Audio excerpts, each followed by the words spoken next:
Okay, time for another coding project. After a long section of covering web vulnerabilities, let's see how we can test some of them by using our own tools. For this, I have decided to show you two different projects. Now, both of them are going to be rather small and they work rather similar, so once we create one of them, we won't have any problem in figuring out how the second one works.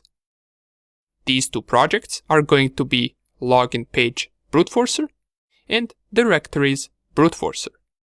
In the first one, we're going to try to break a login password by only knowing the username, and in the second program, we're just going to see whether we can find some hidden directories on a web page, and maybe those directories could be useful for us.